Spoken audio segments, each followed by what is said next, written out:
Hello दोस्तों, Omkar institution में आपका फिर से स्वागत है। और आज यह हमारा तीसरा लेक्चर है जिसमें हम अधोसंरचना को कंप्लीट कर रहे हैं।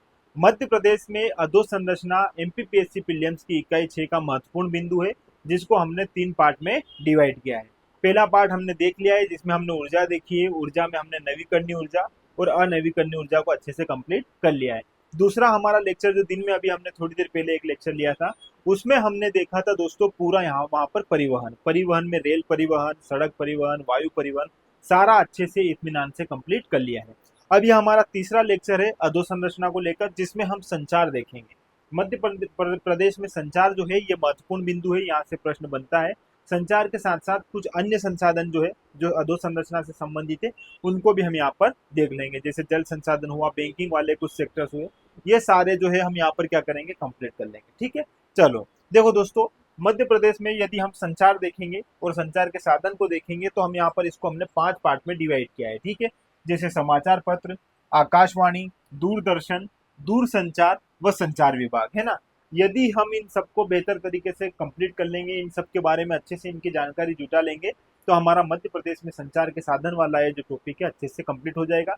और लगभग लगभग हमारा 90-95% का जो है हमारा अधोसंरचना वाला टॉपिक कंप्लीट हो जाएगा। 5% की बात रहेगी, तो 5% हमारे अन्य संसाधन जो है अधोसंरचना से संबंधित, उनको देख लेंगे और कंप्लीट हमारी क्लास हो जाएगी। ठीक है, चलो शुरू कर रहे हैं हमारे समाचार पत्र से।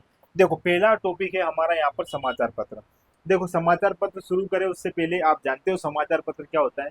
दोस्तों, समाचार पत्र मतलब जो दिन भर के जो समाचार हैं, उन सभी समाचार को किसी के माध्यम से क्या करना, प्रकाशित करना। एक सामान्य सा पेपर रहता है, उस पर दिन भर की जो खबरें रहती हैं, जिसमें हमारा खेल कूद हो गया, जिसमें हमारे दिन भर की घटनाएं हो गई, है ना, विज्ञापन हो गया, ये सारा जब हम प्रकाशित करते हैं एक ही कागज पर, एक ही पेपर पर, उसे हम हमारा समाचार पत्र कहते हैं। ठीक है, इतनी बेसिक सी बात है, ये तो आप जानते हो। ठीक है, समाचार पत्र मतलब दिन भर की खबरों को क्या करना, प्रकाशित करना। ठीक है, एक बेसिक सी बात है। चलो, अब मध्य प्रदेश में सर्वाधिक समाचार पत्र की वाला जिला अगर आप देखोगे तो कौन सा मिलेगा दोस्तों। ऐसे सीधे सीधे प्रश्न बनते हैं कि मध्य प्रदेश में सर्वाधिक समाचार पत्र जो है कहाँ से प्रकाशित किए जाते हैं, ऐसे ही प्रश्न देखने को मिलते हैं। याद रखना क्या आएगा दोस्तों, यहाँ पर भोपाल। भोपाल में सबसे ज्यादा समाचार पत्र प्रकाशित किए जाते हैं। दूसरा, मध्य प्रदेश का पत्रकार भवन कहाँ है दोस्तों, भोपाल एवं जबलपुर जिले में। दो जगह जो है मध्य प्रदेश का पत्रकार भवन, एक भोपाल में, दूसरा जबलपुर में। ठीक है, चलो 30 मई को हिंदी पत्रकारिता दिवस मनाया जाता है। पूरा फैक्चुअल है। यह जो आज का लेक्चर है इसमें भी दोस्तों हम फैक्ट ही देखेंगे, क्योंकि समाचार पत्र और ये जो हमारा संचार वाला जो पूरा टॉपिक है, पूरा क्या है दोस्तों, फैक्ट पर आधारित है। सारे फैक्ट मैं इत्मीनान से आपको बताऊंगा, आप देखते रहना। यकीन मानो एग्जाम में यहाँ से भी प्रश्न बनते हैं। ठीक है, और बने भी हैं, कौन कौन से बने वो भी मैं आगे बताऊंगा। ठीक है, देखो अगला है माखन। ये याद रखना दोस्तों, 30 मई, 30 मई को क्या मनाया जाता है, हिंदी पत्रकारिता दिवस। आगे देखना है यहाँ पर माखनलाल चतुर्वेदी पत्रकारिता विश्वविद्यालय। ये कहाँ पर है दोस्तों, भोपाल में है। और इसकी स्थापना कब हुई थी, 1990 में। ठीक है, 1990 याद रखना, ये प्रश्न पूछा गया है। अगला, 19 जून 1984 में भोपाल जिले में माधवराज स्मृति समाचार पत्र संग्रहालय की स्थापना की गई। आपसे ये प्रश्न पूछेगा कि माधवराज स्मृति समाचार पत्र संग्रहालय कहाँ है, तो आपको बताना रहेगा दोस्तों, भोपाल में। कब इसकी स्थापना हुई, 1984 में। 19 जून 1984 में इसकी स्थापना हुई थी भोपाल में। इंपोर्टेंट है, ये याद रखना आप। ठीक है, ये संग्रहालय है। अगला, दैनिक भास्कर मध्य प्रदेश का सर्वाधिक प्रकाशित होने वाला अखबार है। ये जानते हो कि जो दैनिक भास्कर है ये हमारे मध्य प्रदेश में सबसे ज्यादा प्रकाशित होता है, और इसके बाद दूसरे स्थान पर है नई दुनिया, है ना। ये बेसिक सी बात है, ये आपको पता है। चलो आगे बात कर लेते हैं दोस्तों। यहाँ पर कुछ प्रमुख अखबार, समाचार पत्र और उनकी विशेषताएं, कि वह कब शुरू हुआ, प्रकाशन उसका कब हुआ, प्रारंभ किसके सहयोग से हुआ, ठीक है, किन किन क्षेत्र से वह प्रकाशित होता है। ये कुछ महत्वपूर्ण बिंदु है जो यहाँ पर हम देखेंगे। सबसे पहले मालवा अखबार, कितनी बार हमारी एग्जाम में ये प्रश्न आया है मालवा अखबार को लेकर, कि यह जो है दैनिक है या साप्ताहिक है या मंथली है, ये आप जानते हो। इस प्रकार से प्रश्न बना है, तो यहाँ पर सारे बिंदु जो है मैंने कवर कर दिए हैं, आपको बस 1 बाय 1 देखना है और अच्छे से याद रखना है। मालवा अखबार की अगर बात करेंगे तो इसका प्रकाशन हुआ है दोस्तों 6 मार्च 1848। 1848 में इसका प्रकाशन हुआ था। कहाँ से? इंदौर से। ठीक है। इसके संपादक थे दोस्तों पंडित प्रेम नारायण। याद रखना, इनके संपादक जो हैं, इनके नाम आपको याद रखने होंगे। पंडित प्रेम नारायण जी जो है इसके क्या है? संपादक है। इन्हीं के माध्यम से इसे प्रकाशित किया गया था। ठीक है। यह मध्य प्रदेश का पहला हिंदी भाषा साप्ताहिक पत्र है। याद रखना, दैनिक नहीं है, साप्ताहिक। तो साप्ताहिक रूप से मध्य प्रदेश में पहली बार कोई सा समाचार या अखबार आया था, तो वो आया था मालवा अखबार। ठीक है। कब? 1848 में। और बाद में इसे हिंदी, उर्दू, मराठी में भी प्रकाशित किया गया था। देखो, सबसे पहले इसे हिंदी भाषा में, उसके बाद इसको उर्दू, मराठी, इन भाषाओं में भी प्रकाशित किया गया। ठीक है, ये याद रखिएगा। ग्वालियर अखबार की अगर मैं बात करूं दोस्तों, तो प्रकाशन है इसका 1840। ठीक है, ग्वालियर से। और यह मध्य प्रदेश का पहला साप्ताहिक समाचार पत्र है। किस भाषा का? उर्दू भाषा का। देखो, ये कब है? 1848 जरूर है, और ये 1840 है, लेकिन ये साप्ताहिक पत्र जो है, ये भी साप्ताहिक पत्र है, लेकिन ये हिंदी में प्रकाशित किया गया था। हिंदी का पहला है। और यहाँ पर देखोगे ग्वालियर अखबार जो है ये उर्दू से संबंध रखता है, उर्दू भाषा से। ठीक है। चलो आगे, ग्वालियर गजट की अगर बात करेंगे तो इसका प्रकाशन वर्ष है दोस्तों 1853, और मुंशी लक्ष्मण दास द्वारा जो है इसे क्या है? प्रकाशित किया गया था। ठीक है। चलो, 1905 में इसका नाम परिवर्तित करके ग्वालियर स्टेट कर दिया गया। ठीक है, याद रखना। आफताब ए कुदरत, यह 1865 में अब्दुल करीम अंसारी द्वारा भोपाल से प्रकाशित किया गया, और यह उर्दू भाषा का पहला अखबार है। तो उर्दू भाषा का पहला अखबार कौन सा है दोस्तों? आफताब ए कुदरत। इसको भी आप यहाँ पर याद रख लीजिएगा। पूर्ण चंद्रोदय, ये एग्जाम में पूछा गया है, क्योंकि यह मराठी भाषा में प्रकाशित किया गया है, और यह 1860 में प्रकाशित किया गया था वासुदेव बल्लार मुड्डे द्वारा। कहां से दोस्तों? इंदौर से। ठीक है। इसी प्रकार रेलवे समाचार, इसका प्रकाशन इंदौर से होता है। 1882 में इसका प्रारंभ हुआ था। ठीक है, ये बात भी याद रखना।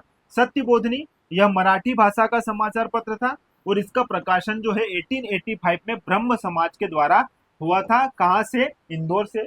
इसी प्रकार जबलपुर समाचार पत्र को यदि देखोगे तो इसका प्रकाशन वर्ष है 1873, और कृष्ण राव द्वारा जबलपुर से जो है इसे प्रकाशित किया गया था। यह हिंदी व अंग्रेजी भाषा में छपने वाला मासिक अखबार था। ठीक है, ये बात आप अच्छे से याद रखिएगा। चलो आगे बात करते हैं दोस्तों यहाँ पर भारत भ्राता की। तो भारत भ्राता जो है यह 1887 में लाल बलदेव सिंह जी द्वारा रीवा से प्रकाशित किया गया था, और यह साप्ताहिक समाचार पत्र था। आगे बात करते हैं व्यापार समाचार की। तो यह एक मासिक समाचार पत्र था, जो 1911 में पार्वती प्रसाद कुलश्रेष्ठ जी द्वारा प्रकाशित किया गया था। ठीक है। दैनिक लोकमत इंपोर्टेंट है दोस्तों। यह इस समय के संपूर्ण समाचार पत्र के रूप में जाना जाता था। मतलब 1930 के आसपास का जो टाइम था, उस टाइम में यह संपूर्ण समाचार पत्र था, और इसी रूप में इसको जाना जाने लगा था। और यह द्वारका प्रसाद जी मिश्र द्वारा प्रकाशित किया गया था। कहां से दोस्तों? जबलपुर से। याद रखना, दैनिक लोकमत। ठीक है। दैनिक लोकमत किसके द्वारा प्रकाशित है? तो ये याद रखना, द्वारका प्रसाद जी मिश्र द्वारा। कब? जबलपुर से। कहां से? जबलपुर से। कब? 1930 से। आगे बात करते हैं दैनिक प्रदीप की दोस्तों। इसका प्रकाशन जो है 1950 से हुआ है मोहन जी सिन्हा द्वारा, जबलपुर से। और यह मध्य प्रदेश का पहला सांध्य समाचार पत्र है। तो ये पूछा जाता है, याद रखना, मध्य प्रदेश का पहला सांध्य समाचार। सांध्य मतलब शाम के टाइम में ये समाचार पत्र आता है। कौन सा? दैनिक प्रदीप, है ना। दैनिक प्रदीप याद रखना, इंपोर्टेंट है दोस्तों। ठीक है। अगला यहाँ पर देखोगे प्रकाश, यह जो है 1923 में मास्टर बलदेव जी द्वारा प्रकाशित किया गया। कहां से? सागर जिले से। और यह मध्य प्रदेश का प्रथम दैनिक समाचार पत्र है। तो मध्य प्रदेश का प्रथम दैनिक समाचार पत्र कौन सा है दोस्तों? दैनिक समाचार पत्र की अगर बात करेंगे तो प्रकाश। ठीक है। फर्ज इंपोर्टेंट है, एग्जाम में पूछा भी गया है, और आप जो टेस्ट सीरीज ज्वाइन करते हो इनमें भी इस प्रकार का प्रश्न पूछा जाता है कि मध्य प्रदेश का एकमात्र सिंधी समाचार पत्र कौन सा है? तो यही हमारा फर्ज जो है, यह मध्य प्रदेश का एकमात्र सिंधी समाचार पत्र है। ठीक है। कर्मवीर समाचार पत्र, इसका प्रकाशन 1920 में हुआ था। माखन लाल चतुर्वेदी जी द्वारा इसे प्रकाशित किया गया था। कहां से? जबलपुर से, है ना। और 1935 में इसे खंडवा जिले से भी प्रकाशित किया जाने लगा। कौन सा? कर्मवीर। कर्मवीर आप जानते हो, कर्मवीर जो है इसके संपादक और इसके प्रकाशक कौन है दोस्तों? माखन लाल जी चतुर्वेदी। आगे नई दुनिया समाचार पत्र की अगर मैं बात करूं, तो यह 5 जून 1947 को कृष्ण चंद्र मुग्दन एवं कृष्णकांत व्यास द्वारा प्रकाशित किया गया था। याद रखना, 1947 में नई दुनिया। ठीक है। नई दुनिया आप जानते हो दूसरा सबसे ज्यादा प्रकाशित किया जाने वाला हमारा समाचार पत्र, पहला कौन सा है, दैनिक भास्कर, और यह आ गया दैनिक भास्कर। और यह मध्य प्रदेश का सर्वाधिक लोकप्रिय एवं प्रसारित समाचार पत्र है, जो 1958 में भोपाल से प्रकाशित किया गया। फिर बाद में 1982 में इसे रमेश चंद्र अग्रवाल द्वारा इंदौर से प्रकाशित किया जाने लगा। ठीक है, इंपॉर्टेंट है, इसके बारे में ये दोनों फैक्ट आप यहाँ पर याद रखिएगा। चलो आगे बात करते हैं यहाँ पर दोस्तों, मौज ए नर्मदा। मौज ए नर्मदा जो है यह होशंगाबाद नर्मदापुर से प्रकाशित किया जाता है।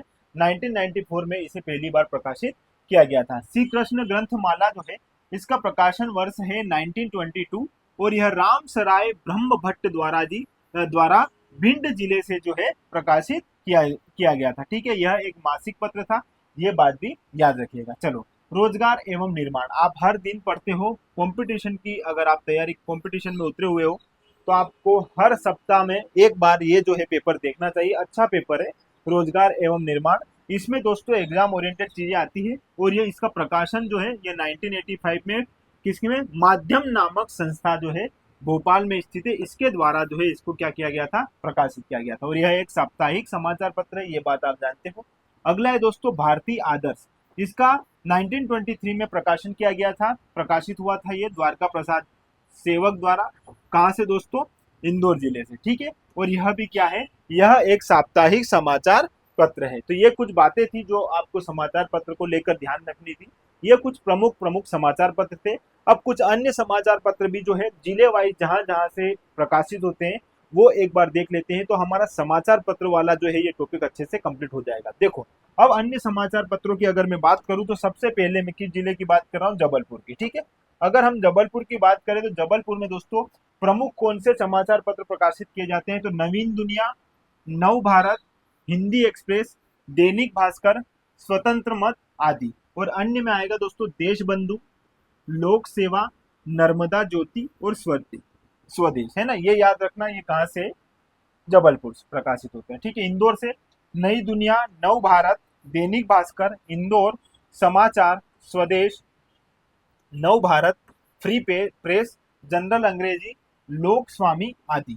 महा मध्य प्रदेश, ये भी हमारे इंदौर से प्रकाशित किया जाता है। दैनिक जनार्दन, विश्व भ्रमण, ये याद रखिएगा, विश्व भ्रमण, अग्निबाण, चौथा संस्कार। और चौथा संस्कार देखो, ये से इस हिसाब से कुछ नाम आ सकते हैं, ये ऊपर के नाम है ना, ये कॉमन है, ये सारे बड़े बड़े जिलों से प्रकाशित होते हैं। नव भारत, नई दुनिया, नए दैनिक भास्कर, ये सारे, स्वदेश। लेकिन आपको कुछ ऐसे नाम, जैसे यहाँ पर विश्व भ्रमण दिखाई दे रहा है या चौथा संस्कार दिखाई दे रहा है, ये ऐसे याद रख लीजिएगा, कभी इस प्रकार से प्रश्न भी बन सकते हैं। ठीक है, चलो आगे बात कर लेते हैं भोपाल में। तो दैनिक नई दुनिया, नव भारत, दैनिक भास्कर, दैनिक जागरण, ये कॉमन नाम है। अन्य में देखना दोस्तों, दैनिक आलोक, देशबंधु, सांध्य प्रकाश, स्वदेश, अल हमरा जो उर्दू में, ये अल हमरा जो है ये उर्दू में प्रकाशित होता है। कहाँ से दोस्तों, भोपाल से। नदीम भी जो है यह उर्दू में प्रकाशित होता है। आफ्ताब ए दीद, यह भी उर्दू में प्रकाशित होता है। ठीक है, प्रवेश time, news express, national mail तथा एमपी क्रॉनिकल, ये एमपी क्रॉनिकल जो है ये इंग्लिश में प्रकाशित होता है। ठीक है, कहाँ से, भोपाल से, ये बात याद रखना। चलो अब बात करते हैं उज्जैन। उज्जैन में प्रजादूत, दैनिक भास्कर, विक्रम दर्शन, विक्रम नगरी के नाम से हम उज्जैन को जानते हैं, तो यहाँ पर विक्रम दर्शन जो है उज्जैन से प्रकाशित होता है। अवंतिका भी, हम अवंतिका हमारी उज्जैन नगरी को बोलते हैं, तो यह अवंतिका नाम का जो समाचार पत्र भी कहाँ से संबंध रखता है, उज्जैन जिले से। व्यापार रिपोर्ट, ब्रिगेडियर, ये याद रखना, ब्रिगेडियर जो है अलग नाम है, और ये कहाँ से प्रकाशित होता है दोस्तों, उज्जैन से। इसी प्रकार अग्निबाण, जलती मशाल, जलती मशाल भी याद रखिएगा, ये भी जो है कहाँ से, उज्जैन से प्रकाशित होने वाला समाचार पत्र है। ठीक है, अब बात कर लेते हैं ग्वालियर से। तो ग्वालियर में दोस्तों स्वदेश, दैनिक भास्कर, नव भारत, ये कॉमन नाम है, ये आप जानते हो। अगला यहाँ पर दैनिक लोकपथ, नव भारत, भारत भूमि, ग्वालियर समाचार, जन उत्थान, लश्कर समाचार, दैनिक निरंजन, आचरण, श्रम साधना, जवाहर के लाल। अब ये नाम याद रखना, जवाहर के लाल जो है कहाँ से प्रकाशित होने वाला समाचार पत्र है, ग्वालियर से। ठीक है, चंबलवाणी, समझ में आता है ये तो। दैनिक मानव, जन प्रवाह और लोकगाथा। ठीक है, तो ये ग्वालियर से प्रकाशित होने वाले समाचार पत्र है, इनके बारे में भी एक बार यहाँ से देख लेना। ठीक है, तो ये अब कुछ और अन्य नाम है, जैसे सतना, सतना से दोस्तों नेशनल टुडे, देशबंधु व स्वदेश नाम के जो समाचार पत्र है प्रकाशित होते हैं। कटनी से अगर बात करेंगे तो भारती, दैनिक मध्य प्रदेश, केसरी, जन्मेजय और महाकौशल। ठीक है। दमोह कर्तव्य, ये याद रखना, दमोह से कौन सा कर्तव्य है। छतरपुर जो है कृष्ण क्रांति, टीकमगढ़ उर्छा टाइम, मंदसौर जो है दशपुर दर्शन, ध्वज और कीर्तिमान। बड़वानी से निमाड़ एक्सप्रेस याद रहेगा, चंबल से मुरैना से चंबलवाणी, युग प्रणेता, दैनिक, मध्यराज। ये कुछ नाम सेम सेम है। अब ये याद रखना दमोह से कौन सा दोस्तों कर्तव्य। ठीक है। चलो अब यहाँ पर हमारे समाचार पत्र लगभग लगभग कंप्लीट हो जाएंगे, 4-5 और बचे हैं। बालाघाट का ये नाम भी याद रखना, विश्व सूर्य। विश्व सूर्य नाम का समाचार पत्र जो है बालाघाट से प्रकाशित होता है। समय नाम का जो समाचार पत्र है वो शहडोल से, अंजाम नाम का दतिया से, अमृत मंथन व नई विद्या जो है ये नीमच से प्रकाशित होने वाला समाचार पत्र है। चेतना रतलाम से, व वीर संतरी जो है बुरहानपुर से प्रकाशित होने वाला समाचार पत्र है। ठीक है। ये समाचार पत्र यहाँ पर हमारे सारे कंप्लीट हो जाते हैं। अब यहाँ पर मध्य प्रदेश की प्रमुख पत्रिकाओं को भी हम देख लेते हैं। ठीक है। समाचार पत्र के बाद हमारा अगला जो है बिंदु वो क्या है दोस्तों, पत्रिकाएं। तो मध्य प्रदेश की प्रमुख पत्रिकाएं एक बार देख लेते हैं। जैसे अब यहाँ पर प्रारंभ करते हैं इसको। 30 मई 1826 को भारत के प्रथम हिंदी समाचार पत्र उद्दंत मार्तंड, ये नाम याद रखना, ये भारत का जो है, मध्य प्रदेश का नहीं, भारत का प्रथम हिंदी समाचार पत्र है। कौन सा दोस्तों, उद्दंत मार्तंड। ठीक है। इसका प्रकाशन किया गया था, कब किया गया था दोस्तों, यहाँ पर 30 मई 1826 को। इसी बात को ध्यान में रखकर या इसी 30 मई के दिन जो है हम हिंदी पत्रकारिता दिवस मनाते हैं। ठीक है। ये फैक्ट इंपॉर्टेंट है, याद रखना। हिंदी पत्रकारिता दिवस कब मनाते हैं, 30 मई, क्योंकि 1826 को जो है पहला हिंदी समाचार पत्र जो है उद्दंत मार्तंड जो है प्रकाशित किया गया था। ठीक है। चलो अब कुछ प्रमुख पत्रिका है, इन्हें देख लेते हैं और इन पत्रिकाओं का जो क्षेत्र है या किस जिले से प्रकाशित की जाती है और इनकी कुछ विशेषता है उनको देख लेंगे। ठीक है। सबसे पहले भोपाल से बात करते हैं, चौमासा। चौमासा एक बहुत ही महत्वपूर्ण पत्रिका है, इसे आप जानते हो दोस्तों। और यह जो है संस्कृति मंत्रालय जो है हमारा संस्कृति विभाग, वहां से इसको प्रकाशित किया जाता है, मध्य प्रदेश संस्कृति विभाग द्वारा। और 1983 में इसको प्रकाशित किया गया था। ये डेट याद रख लीजिएगा, मोस्ट इंपोर्टेंट है। ठीक है।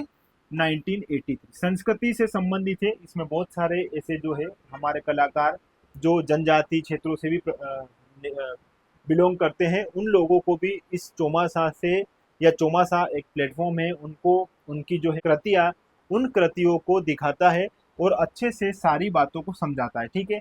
और यह जो है चौमासा 1983 में प्रारंभ हुआ था, कहाँ से, भोपाल से। ये याद रखना इम्पोर्टेंट है। ठीक है। इसके बाद भोपाल से और कौन सी पत्रिकाएं प्रकाशित की जाती है, उर्वशी। उर्वशी भी याद रखना, उर्वशी भी पूछी जा सकती है दोस्तों। यह पत्रिका कहाँ से, भोपाल से। आह जिंदगी। ठीक है। मध्य प्रदेश संदेश, चकमक बाल पत्रिका व अक्षरा। ये नाम याद रखिएगा, इंपॉर्टेंट है सारे नाम जो भोपाल से प्रकाशित होने वाली पत्रिका है। ठीक है। इंदौर में दोस्तों देखो, खेल हलचल, इंपॉर्टेंट है। यह 1915 में प्रकाशित मध्य प्रदेश की एकमात्र खेल पत्रिका है। इंदौर से प्रकाशित की जाती है, खेल के लिए प्रकाशित होने वाली यह एकमात्र पत्रिका है राज्य की। ठीक है। चलो इसके बाद कालसूत्र, देवपुत्र बाल पत्रिका है। यदि आप सरस्वती शिशु मंदिर या आप छोटे, आपने जब बचपन में यदि आपने इस टाइप के स्कूल में पढ़ाई की होगी जहाँ पर बाल पुत्र नाम की ये पत्रिकाएं बढ़ती थी, अच्छे से यदि आपको कभी आपने सरस्वती शिशु मंदिर में पढ़ाई की होगी तो आपको याद आ जाएगा देवपुत्र। ठीक है। और यह बाल पत्रिका होती है बच्चों के लिए। आगे नीति दर्पण। ठीक है। फिर आ जाएगी वीणा। वीणा जो है 1926 में सरजू प्रसाद जी द्वारा प्रकाशित की गई थी और यह एक मासिक पत्रिका है। ठीक है। निरोग धाम, यह स्वास्थ्य पत्रिका है निरोग धाम, ये बात भी अच्छे से याद रखिएगा। ठीक है। आगे जबलपुर। जबलपुर की अगर बात करें तो वसुधा 1956 में हरिशंकर परसाई जी द्वारा 2005 में इसका नाम प्रगतिशील वसुधा कर दिया गया। देखो पहले बात यहाँ पर ये आएगा नहीं, थोड़ा सा समझना। वसुधा नाम की पत्रिका बहुत महत्वपूर्ण है। ठीक है। और ये कहाँ से संबंध रखती है, जबलपुर से। दूसरा 1956 में हरिशंकर परसाई जी द्वारा इसे जो है प्रकाशित किया गया था। ठीक है। कब, 1956 में। फिर 2005 में इसका नाम प्रगतिशील वसुधा कर दिया गया। ठीक है। तो इसको प्रकाशित किसके द्वारा किया गया है, हरिशंकर परसाई जी द्वारा। किसको, वसुधा को। ठीक है। जबलपुर इसका जो है संबंधित जिला है, याद रखना। ठीक है। तथा इसे भोपाल से प्रकाशित किया जाने लगा। देखो इसका नाम जब प्रगतिशील वसुधा कर दिया गया, उसके बाद इसको भोपाल से भी प्रकाशित किया जाने लगा। फिर है प्रहरी। यह पंडित रामेश्वर प्रसाद जी द्वारा 15 अगस्त 1947 को जबलपुर से संपादित की गई थी। ठीक, कौन सी? प्रहरी, याद रखना। चलो आगे, इसमें और प्रहरी है? नहीं है, चलो ठीक है। पहल, यह भी जबलपुर से संबंधित पत्रिका है। शुभ चिंतक, यह 1883 में प्रकाशित की गई थी। कृषक चेतना, कर्मवीर, मेमदीप प्राची, दैनिक लोकमत, छात्र सहोदय, ये सारी जो है पत्रिकाएं कहाँ से संबंध रखती है? जबलपुर से। ठीक है, तो एक बार इन सबको भी देख लीजिएगा। चलो आगे बात करते हैं अब ग्वालियर की। अगला जो है ग्वालियर जिले से कौन सी पत्रिकाएं प्रकाशित होती है? गल्फ। गल्फ जो है यह 1918 में श्यामलाल वैश्य जी द्वारा प्रकाशित की गई थी। ठीक है, उसके बाद जगलीला, ये भी जो ग्वालियर में प्रकाशित होने वाली पत्रिका है। पृथ्वी और पर्यावरण, पृथ्वी और पर्यावरण जो है यह ग्वालियर से प्रकाशित होने वाली एक पत्रिका है। साहित्य परिक्रमा, इसे भी याद रख लीजिएगा, ये भी ग्वालियर से प्रकाशित होती है। फिर बात करते हैं दोस्तों यहाँ पर सागर।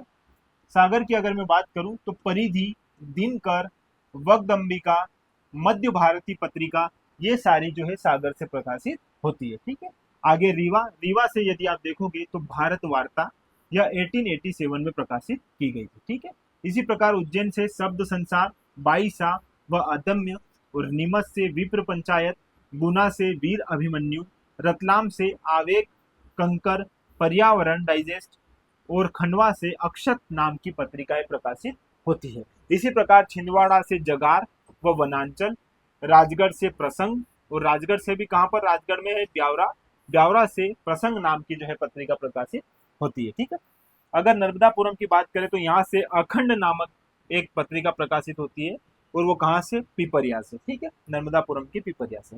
यदि आप कटनी से देखोगे तो कटनी से यात्रा एवं ऋचा नाम की जो है पत्रिकाएं प्रकाशित होती है। इसी प्रकार नरसिंहपुर से तुलसी रंगत नाम की पत्रिकाएं प्रकाशित हो रही है। ठीक है, तो ये कुछ इंपोर्टेंट पत्रिकाएं हैं जो हमने यहाँ पर देखी। अब बात कर लेते हैं आकाशवाणी की। ठीक है, आकाशवाणी क्या है दोस्तों? तो यह एक रेडियो सेवा केंद्र होता है भारत सरकार का, ये बात आप जानते हो। और यह जो है किसके अधीन काम करता है? तो यह जो है काम करता है संचार एवं प्रसारण मंत्रालय के अधीन। ठीक है, ये दोनों बेसिक सी बात है जो आपको यहाँ पर इसकी जानकारी होनी चाहिए। तो इसके बारे में हम देख लेते हैं। देखो, सबसे पहले हम आकाशवाणी की बात करेंगे तो यहाँ पर भारत में सर्वप्रथम रेडियो का प्रसारण 1927 में किया गया था। ठीक है, और यह इसे 1936 में कोल इंडिया रेडियो तथा 1957 में नाम बदलकर आकाशवाणी कर दिया गया। मतलब जो हमारे यहाँ पर रेडियो का प्रसारण हो रहा है वो 1927 से शुरू हुआ है। थोड़ा सा इसको भी समझना। 1927 में दो शहरों का नाम याद रखना दोस्तों, एक है कोलकाता और एक है मुंबई। ठीक है, यहां से जो है दोस्तों इसकी शुरुआत हुई है। दो निजी शहर जो है, निजी जो अपने ट्रांसमीटर्स रहते हैं, वहां से इसकी शुरुआत होती है 1927 में, और 1930 में इसका राष्ट्रीयकरण हो जाता है। ठीक है, इसका राष्ट्रीयकरण कब होगा? 1930 में। ये बात यहाँ पर याद रख लीजिएगा। तो यहाँ पर 1927 में देश में हमारे शुरुआत हुई कहाँ? कोलकाता व मुंबई में दो निजी ट्रांसमीटर्स जो है इनके माध्यम से इसकी शुरुआत हुई थी, और फिर 1930 में इसका राष्ट्रीयकरण हुआ। देन उसके बाद 1936 में इसका नाम हो गया था कोल इंडिया रेडियो। क्या नाम हो गया था? कोल इंडिया रेडियो। देन 1957 तक आते आते इसका नाम बदलकर क्या कर दिया गया? आकाशवाणी कर दिया गया। ठीक है, तो ये जो आकाशवाणी है ये एक फ्रीक्वेंसी पर काम करती है। ये जो रेडियो का प्रसारण होता है इसके लिए एक फ्रीक्वेंसी होती है। ये फ्रीक्वेंसी आप याद रखना, यह 88 से लेके 108 पर प्रसारित होते हैं। ठीक है, इनकी फ्रीक्वेंसी कितनी देती है दोस्तों? 88 से लेके 108 तक। ठीक है, अब याद रखना आगे, मध्य प्रदेश के वर्तमान में 19 आकाशवाणी केंद्र संचालित हो रहे हैं। ठीक है, 2024 तक की मैं बात बता रहा हूँ कि वर्तमान में हमारे मध्य प्रदेश में कितने आकाशवाणी केंद्र है? 19। ठीक है, ये बात भी आप यहाँ पर अच्छे से याद रखिएगा। ठीक है, कुछ महत्वपूर्ण आकाशवाणी केंद्र जिनकी स्थापना हुई थी, ये प्रश्न पूछे जाते हैं, एक बार आप यहाँ पर अच्छे से देख लीजिए। देखो, सबसे पहले अगर आकाशवाणी केंद्र की बात करूं मध्य प्रदेश में तो पहला बना था इंदौर आकाशवाणी केंद्र। यह 22 मई 1955 को स्थापित किया गया था, और यह मध्य प्रदेश का प्रथम आकाशवाणी केंद्र है। ठीक है, ये बात याद रखिएगा। दूसरा है भोपाल आकाशवाणी केंद्र। यह 31 अक्टूबर 1956 को स्थापित किया गया था, और यह मध्य प्रदेश का दूसरा आकाशवाणी केंद्र है। ठीक है, आगे ग्वालियर आकाशवाणी केंद्र की अगर बात करें तो यह 15 अगस्त 1964 को मध्य प्रदेश का तीसरा आकाशवाणी केंद्र जो है स्थापित हुआ था। कहां पर? ग्वालियर में। तो पहला आकाशवाणी केंद्र इंदौर में, दूसरा भोपाल में और तीसरा आ जाएगा ग्वालियर में। फिर दोस्तों जबलपुर आकाशवाणी केंद्र की स्थापना हुई थी 1964 में। फिर छतरपुर आकाशवाणी केंद्र 7 अगस्त 1964। फिर रीवा आकाशवाणी केंद्र 2 अक्टूबर 1977 में। और उसके बाद सागर आकाशवाणी केंद्र जो है 1995 में स्थापित किया गया था। ठीक है, आपके लिए ये 3 जरूर याद रखना, इनकी डेट भी याद रखना और कहाँ कहाँ इसे स्थापित किया गया है, प्रथम, दूसरा, तीसरा, तीनों याद कर लीजिएगा। यहाँ से प्रश्न बने हैं और आगे भी बनने की संभावना है। चलो आगे बात करते हैं दोस्तों, थोड़ा सा और इसको समझ लेते हैं। चलो, हरि सिंह गौर विश्वविद्यालय सागर के एफएम रेडियो का नाम गौरववाणी कर दिया गया है। ठीक है, ये याद रखना, जो हरि सिंह गौर विश्वविद्यालय है सागर में, इसमें जो है एफएम रेडियो का नाम अब क्या कर दिया गया है दोस्तों, यहाँ पर गौरववाणी। आप जानते हो हरि सिंह गौर विश्वविद्यालय, इसके बारे में आपको जानकारी होगी। ये कब दोस्तों? 1946 में स्थापित किया गया था। ठीक है, और 2008 में इसे केंद्रीय विश्वविद्यालय का दर्जा भी दिया गया है। ये दोनों इंफॉर्मेशन आपको याद होगी और नहीं है तो समझ लीजिएगा, यहाँ से भी प्रश्न बनते हैं। ठीक है, चलो आगे। आदिवासी बोलियों को बढ़ावा देने के लिए वन्या आकाशवाणी शुरू किया गया है। दोस्तों वन्या आकाशवाणी एमपीपीएससी ने प्रश्न पूछा था, अभी एमपीपीएससी ने प्रश्न पूछा था कि वन्या आकाशवाणी केंद्र जो है इसकी, या सामुदायिक केंद्र है शायद, ये इसी नाम से प्रश्न आया था, वन्या आकाशवाणी के नाम से आया था। वन्या आकाशवाणी केंद्र जो है ये कब शुरू किया गया था दोस्तों? तो 1980 में जो है इसे शुरू किया गया था। ये प्रश्न अभी बना था, आप देख लीजिए एक बार, ये ऐसा इस प्रकार से प्रश्न बनते हैं, थोड़ा सा ध्यान रखिएगा, आगे भी इस प्रकार से प्रश्न बनने की संभावना है। ठीक है, चलो देखना दोस्तों, प्रमुख सामुदायिक रेडियो स्टेशन। अब प्रमुख सामुदायिक रेडियो स्टेशन से भी प्रश्न बनते हैं, क्योंकि ये आपकी यूनिट 10 का भी हिस्सा बन गया है। देखो, शहर या सामुदायिक रेडियो स्टेशन कहाँ मिलेगा दोस्तों? श्योपुर में मिलेगा, है ना। श्योपुर में शहरिया सामुदायिक रेडियो स्टेशन मिलेगा, ये बात याद रखिएगा। फिर कोरकू सामुदायिक रेडियो स्टेशन की अगर मैं बात करूं तो यह मिलेगा दोस्तों खंडवा में। ठीक है, दोनों याद रखिएगा। अभी अन्य और प्रस्तावित सामुदायिक रेडियो स्टेशन है, वो भी देख लीजिए, जैसे भील सामुदायिक रेडियो स्टेशन कहाँ मिलेगा? धार व झाबुआ में। गोंड सामुदायिक रेडियो स्टेशन कहाँ मिलेगा? बैतूल में। बेगा सामुदायिक रेडियो स्टेशन डिंडोरी व बालाघाट में। व भारिया सामुदायिक रेडियो स्टेशन मिलेगा छिंदवाड़ा में। ठीक है, ये इंपोर्टेंट प्रस्तावित है सामुदायिक रेडियो स्टेशन, इनके बारे में भी अच्छे से देख लीजिएगा। ठीक है, अब बात कर लेते हैं दूरदर्शन। दूरदर्शन, ठीक है। अब याद रखना दोस्तों, ये दूरदर्शन जो है यह एक चैनल है, आप जानते हैं दोस्तों, सरकार, भारत सरकार का एक चैनल है, सरकारी चैनल, जिस पर हम क्या करते हैं, रिमोट चलाते हैं और दिन भर की जो है खबरें देखते हैं। यदि आपने पहले दूरदर्शन नहीं देखा हुआ तो आप एक बार देखिएगा, आपके पास, वैसे तो आजकल जो हमारे यहाँ टीवी, इनमें अब वो दूरदर्शन जैसी कोई बात रही नहीं है, सब इसमें अपने अपने हिसाब से जो है मूवी लगा लेते हैं और देख लेते हैं, सारा अपना काम जो है अपने अनुसार करते हैं। दूरदर्शन जैसा कॉन्सेप्ट समझते नहीं है। दूरदर्शन जो है इसमें दिन भर की बहुत बेहतरीन जो है समाचार जो है ये दिखाए जाते हैं, सारी बातें इसमें दिन भर की खबरें जो है क्रमबद्ध रूप से बताई जाती है। ठीक है, तो इसकी शुरुआत 1959 में हुई थी और अविभाजित मध्य प्रदेश में दूरदर्शन केंद्र की शुरुआत हुई थी 1975 में। कहाँ पर? रायपुर जिले में। ठीक है, ये बात याद रखना।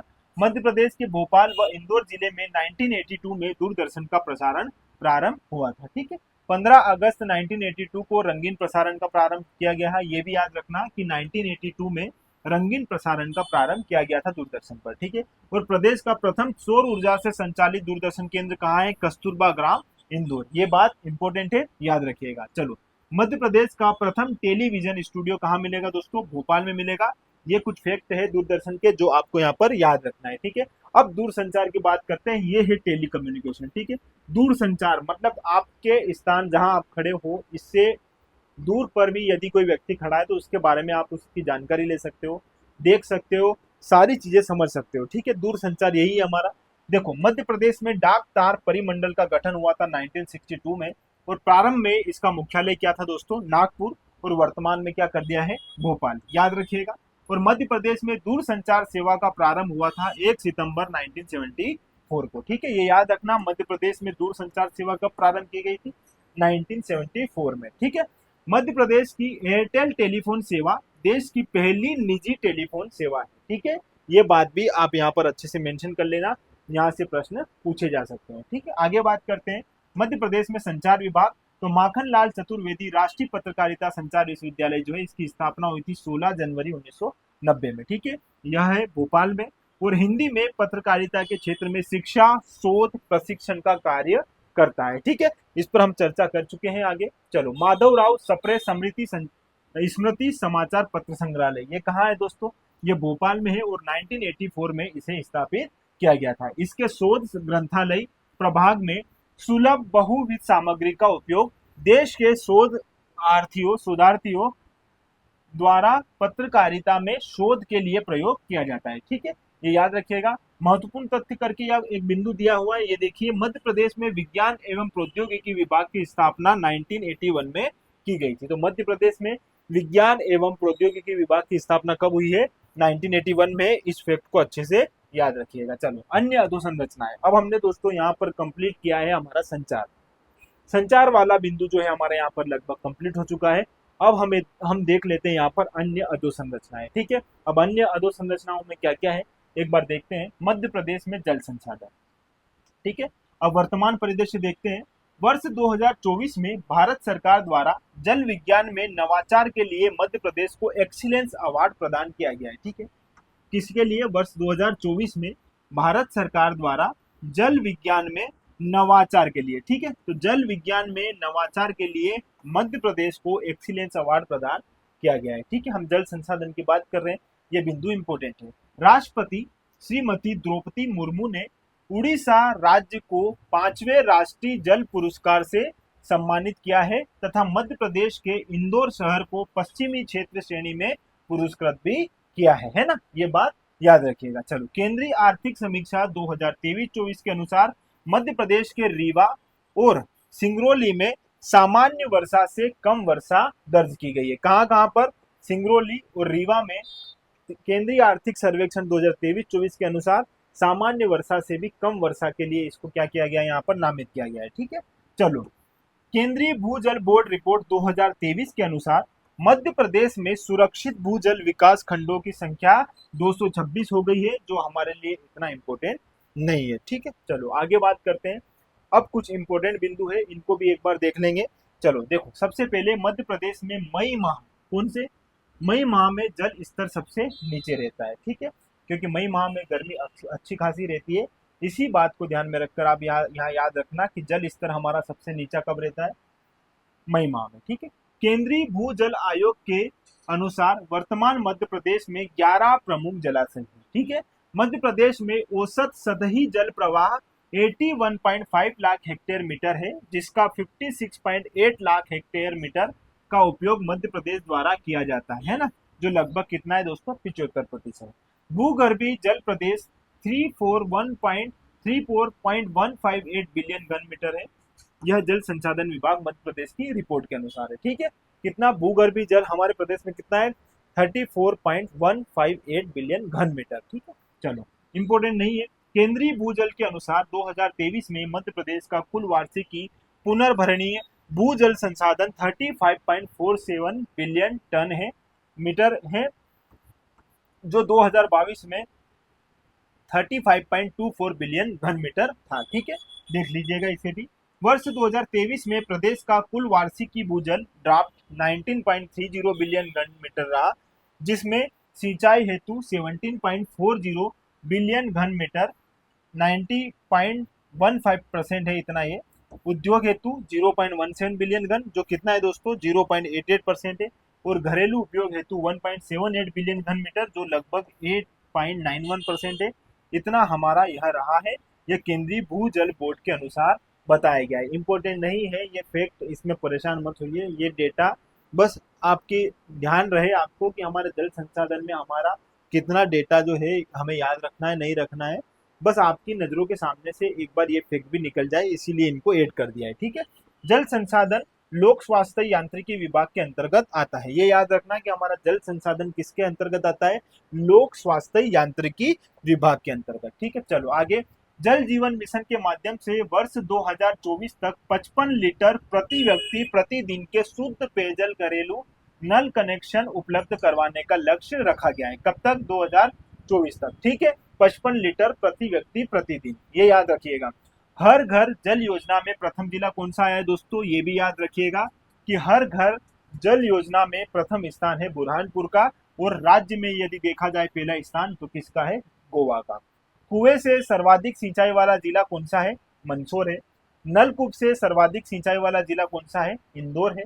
नहर से सर्वाधिक सिंचाई वाला जिला कौन सा है दोस्तों? दतिया पहले नंबर पर है और दूसरे नंबर पर है नर्मदापुरम। ठीक है, ये याद रखिएगा। तालाब से सर्वाधिक सिंचाई में सबसे पहले अगर क्षेत्रफल की दृष्टि से देखोगे तो धार आ जाएगा। ठीक है, और यदि तालाब से सर्वाधिक सिंचाई वाला जिला यदि परसेंटेज के हिसाब से देखोगे तो कौन आ जाएगा दोस्तों? झाबुआ आ जाएगा। दोनों फैक्ट इंपोर्टेंट है, दोनों याद रखिएगा। क्षेत्रफल की दृष्टि से सर्वाधिक सिंचित जिला है ना, क्षेत्रफल की दृष्टि से बात कर रहा हूँ, सर्वाधिक सिंचित जिला ये आ जाएगा ग्वालियर और होशंगाबाद, दोनों है ना। और यहाँ पर प्रतिशत की दृष्टि से यदि सर्वाधिक सिंचित जिला देखोगे दोस्तों तो आ जाएगा ग्वालियर। ठीक है, ये बात भी याद रखना। न्यूनतम सिंचित जिला प्रतिशत तथा क्षेत्रफल दोनों की दृष्टि से कौन सा है दोस्तों? डिंडोरी है। ठीक है, ये न्यूनतम सिंचित जिला है, ये बात अच्छे से याद रखिएगा। चलो, इंदौर शहर की जलापूर्ति कहाँ से होती है? तो चोरल डैम, शिरपुर व बिलावली तालाब। ठीक है, यहाँ से जो है चोरल डैम, सिरपुर व बिलावली तालाब, यहाँ से इंदौर शहर की क्या होती है? जलापूर्ति होती है। भोपाल शहर की जलापूर्ति कोलार व बड़ा तालाब से होगी। ठीक है, ये बात भी याद रखिएगा। सागर शहर की जलापूर्ति लाख बंजारा झील के माध्यम से होती है। ग्वालियर शहर की जलापूर्ति तिधरा परियोजना से होती है और जबलपुर शहर की जलापूर्ति बरगी परियोजना से हो रही है। ठीक है, पेयजल आपूर्ति कार्यक्रम की शुरुआत 1860 में हुई थी। कहाँ से? इंदौर से। ठीक है, और मध्य प्रदेश की पहली नहर कौन सी दोस्तों? बेनगंगा नहर है, जो 1923 में शुरू की गई थी, और ये कहाँ से? बालाघाट में स्थित है। ठीक है, इसको यहाँ से शुरू किया गया था 1923 में। ठीक है, ये बात इंपॉर्टेंट है, ये बात आप अच्छे से याद रखिएगा। चलो आगे बात करते हैं मध्य प्रदेश में सिंचाई के परसेंटेज। इंपॉर्टेंट है, यहाँ से सीधा सीधा प्रश्न बनता है कि मध्य प्रदेश में सर्वाधिक सिंचाई के स्रोत कौन से हैं? तो यहाँ पर आप देखोगे 67.3% सिंचाई जो है हमारे यहाँ पर कुएं एवं नलकूप से होती है। अगर नहरों की बात करोगे तो नहरों से 17.6% होती है, तालाबों से 2.7% होती है जो सबसे कम है, एवं अन्य संसाधनों से जो है यहाँ पर कितने? 12.4% जो है हमारे यहाँ पर सिंचाई होती है। ठीक है, ये बात याद रखिएगा, ये बात इंपॉर्टेंट है। चलो, आवास एवं मानव संसाधन विकास। अब आवास एवं मानव संसाधन विकास की बात करें तो वर्तमान परिदृश्य देखेंगे यहाँ पर, तो प्रधानमंत्री आवास योजना किसकी बात कर रहा हूँ दोस्तों? शहरी क्षेत्र के लिए, है ना। तो प्रधानमंत्री आवास योजना के क्रियान्वयन में मध्य प्रदेश को बेस्ट परफॉर्मिंग स्टेट अवार्ड की श्रेणी में कौन सा स्थान प्राप्त हुआ है दोस्तों? दूसरा स्थान। ठीक है, याद रखिएगा, शहरी में बात कर रहा हूँ, प्रधानमंत्री आवास योजना शहरी। ठीक है, प्रधानमंत्री आदर्श ग्राम योजना के क्रियान्वयन में मध्य प्रदेश देश में सबसे आगे रहा है, ये बात याद रखना।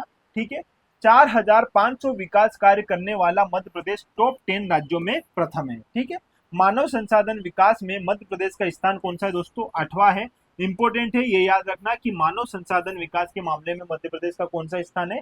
8th स्थान है। ठीक है, चलो आगे। मनरेगा के तहत केंद्रीय ग्रामीण विकास मंत्रालय द्वारा वित्त वर्ष 2023-24 के लिए मध्य प्रदेश में 1 अप्रैल 2023 से नई मजदूरी दर निर्धारित की गई है। ठीक है, कब से दोस्तों? 2023-24 में 1 अप्रैल 2023 से, और ये क्या की गई है? जिसमें 204 रुपए से अब इसको बढ़ा दिया गया है और इसे 221 रुपए प्रतिदिन निर्धारित कर दिया है। 221 याद रखना, पहले कितना था? 204 था। ठीक है, याद रखिएगा, इंपोर्टेंट है। चलो अब बात कर लेते दोस्तों, यहाँ पर स्वच्छ सर्वेक्षण ग्रामीण 2022 में देश के पश्चिमी राज्यों में मध्य प्रदेश को प्रथम स्थान प्राप्त हुआ है तथा भोपाल जिले एवं इंदौर जिले को क्रमशः प्रथम एवं तृतीय स्थान प्राप्त हुआ है। ठीक है, ये भी याद रखना, स्वच्छ सर्वेक्षण 2022 का आंकड़ा है, पुराना है थोड़ा। ठीक है, लेकिन मध्य प्रदेश आवासीय भू अधिकार योजना के अंतर्गत प्रत्येक ग्राम पंचायत क्षेत्र में आबादी क्षेत्र की भूमि पर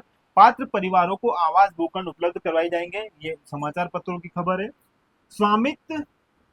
स्वामित्व योजना के अंतर्गत ग्रामीण क्षेत्रों में आबादी का सर्वेक्षण कर 10,217 ग्रामों में अधिकार अभिलेख के प्रकाशन कार्य पूर्ण हो चुके हैं, ये भी याद मत कीजिएगा। इंदौर जिले के काली बिलोत गांव में देश का पहला ग्रामीण मल कीचड़ प्रबंधन इकाई निर्मित किया जाएगा। इंपोर्टेंट है, याद रखना, इंदौर जिले के काली बिलोत गांव में, ठीक है। और यह देश का पहला ग्रामीण मल कीचड़ प्रबंधन इकाई होगा, ठीक है, याद रखिएगा, ये इंपोर्टेंट है। चलो आगे बढ़ते हैं। देखो इसमें हमारी अंतिम स्लाइड बची है, ये इसको देखते हैं। प्रधानमंत्री आवास योजना, अब यहाँ पर मैं ग्रामीण की बात कर रहा हूँ, इसकी शुरुआत हुई थी 1 अप्रैल 2016 को, ठीक है। और इसके अंतर्गत मध्य प्रदेश में 2021-22 एवं 22-23 में क्रमशः 5.60 लाख एवं 7.18 लाख आवास पूर्ण किए गए हैं, है ना। ये इतना ज्यादा वो याद रखने की आवश्यकता नहीं है, 22-23 का ये डेटा है। प्रधानमंत्री आवास योजना, यदि शहरी की बात करो तो इसकी शुरुआत हुई थी 25 जून 2015। ग्रामीण की बात करोगे 1 अप्रैल 2016 को, और यहाँ पर शहरी क्षेत्र की बात करोगे तो 25 जून 2015 को, ठीक है। स्वच्छ भारत मिशन, जिसमें बात कर रहा हूँ दोस्तों ग्रामीण की, तो यहाँ पर स्वच्छ भारत मिशन ग्रामीण, वर्तमान में मध्य प्रदेश में स्वच्छ भारत मिशन का द्वितीय चरण अप्रैल 2020 से प्रारंभ हुआ, जो 2024-25 तक लागू रहेगा, ठीक है। इसका प्रमुख उद्देश्य प्रत्येक गांव को ओडीएफ बनाना होगा। ओडीएफ बनाना मतलब दोस्तों खुले में शौच से मुक्त करना, खुले में शौच से मुक्त करना है यह स्वच्छ भारत ग्रामीण मिशन जो है, ये इसका लक्ष्य है, जो कब तक चलेगा, ये 2024-25 तक लगभग इसका एंड होने वाला है ना। तो यहाँ तक हमें क्या करना है, हर ग्राम को क्या करना है, प्रत्येक ग्राम को जो है खुले में शौच से मुक्त करना है, ठीक है। ओडीएफ यही है। चलो, सुंदरलाल पटवा राष्ट्रीय नगर प्रबंधन संस्थान कहाँ है दोस्तों, भोपाल में, ठीक है, ये बात भी याद रखिएगा। अब कुछ नोट करके इंफॉर्मेशन दी हुई है। शिक्षा, स्वास्थ्य एवं बैंकिंग भी अधोसंरचना के अंतर्गत आते हैं, जिन्हें पूर्व में विस्तृत रूप से समझाया गया है। देखो दोस्तों, अभी आपने यहाँ नहीं देखा होगा, जैसे ही हमारी ये क्लास शुरू हो रही थी उसमें हमने 4 बिंदु देख लिए थे, जिसमें हमने सबसे पहले देखा था, हमारा जो पहला टॉपिक था ऊर्जा, ठीक है। दूसरा हमने देख लिया था परिवहन, तीसरा हमने देखा संचार, और ये चौथा जो है यह है हमारा जल संसाधन। और जल संसाधन के साथ साथ इसमें शिक्षा भी इसका हिस्सा था, स्वास्थ्य भी इसका हिस्सा था, जो हमने इससे पहले जो है हमारी क्लास में कंप्लीट कर लिया है। तो यहाँ पर यदि कहा जाए तो हमने अधोसंरचना को पूर्ण रूप से कंप्लीट कर लिया है। 3 वीडियो के माध्यम से हमने पूरी अधोसंरचना को कंप्लीट किया है, और ये एमपीपीएससी प्रीलिम्स की इकाई 6 का महत्वपूर्ण बिंदु है। इसे आप बेहतर तरीके से कंप्लीट कीजिएगा, यहाँ से प्रश्न बनेंगे दोस्तों, और बहुत अच्छे से प्रश्न बनेंगे, ठीक है। और हमारे संस्थान द्वारा आयोजित यह 2 पुस्तकें हैं, यदि आपने नहीं देखी है तो देख लीजिएगा। यह हिंदी मीडियम में इकाई 6 और यह इंग्लिश मीडियम में। लगभग दिसंबर 2024 तक इसको बहुत बेहतर तरीके से अपडेट किया गया है। आप सभी ने देखी है, सभी के रिस्पॉन्स भी बहुत अच्छे आ रहे हैं। और यदि आप लोगों में से किसी ने नहीं देखी है तो एक बार जरूर देखिएगा, बहुत बेहतर तरीके से इसमें सारी चीज़ों का संकलन किया गया है, ठीक है। और इन्हीं किताबों के माध्यम से ही जो सारी स्लाइड जो आप देख रहे हो, इन सभी बातों का इस पुस्तक में, इन दोनों पुस्तकों में संकलन किया गया है, ठीक है। तो इस प्रकार हमसे दोस्तों जुड़े रहिएगा, और जुड़े रहने के लिए आपका बहुत बहुत धन्यवाद।